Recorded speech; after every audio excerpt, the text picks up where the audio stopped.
Got some major work done on the 62 Impala 4-door hardtop the other day. Down here kind of helping clean up a few things here. So we're getting going. As you can see, got the motor out and the trans. We actually took them out as an assembly. Right there.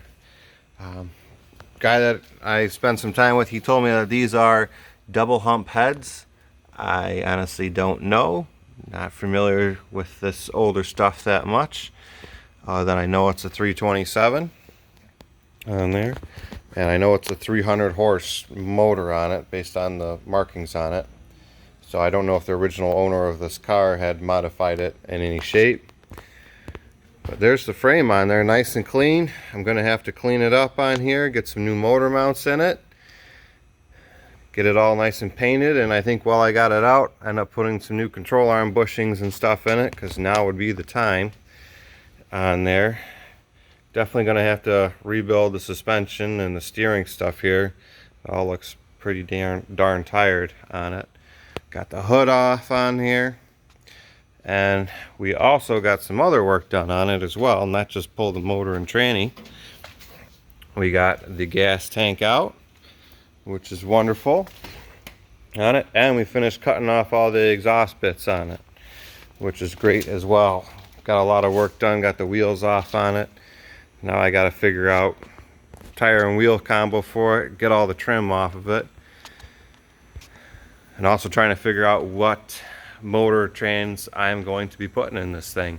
If I should be putting in another 327, rebuilding this original motor, which I'm sure would help the value of the car, but I'm also keen to do what I know, which is put an LS motor in it. It's what I grew up with, it's what I know how to do. So thoughts on there, if you guys could give me some thoughts, do the 327, rebuild it, keep it original, but probably put a 700 R4 in it. That way it'll be a lot more drivable than having the Glide in there. Nothing wrong with the Glide, but I'd rather have the 700 R4 on there. Yeah, thoughts on it, what to do. Also, probably gonna need some help getting this trim stuff off, figuring out how to do that. I'll be looking into that, so that way I can start sanding it. Nice straight body though, for those of you who haven't seen the car yet.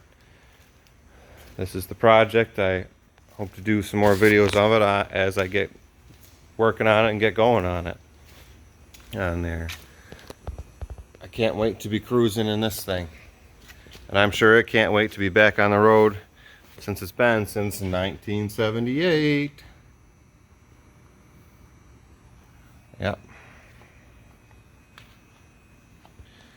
So until the next update on here, let me know what you think. LS swap or keep it original. And I'm kind of leaning towards LS swap, but curious to see what everyone says. Have a good day.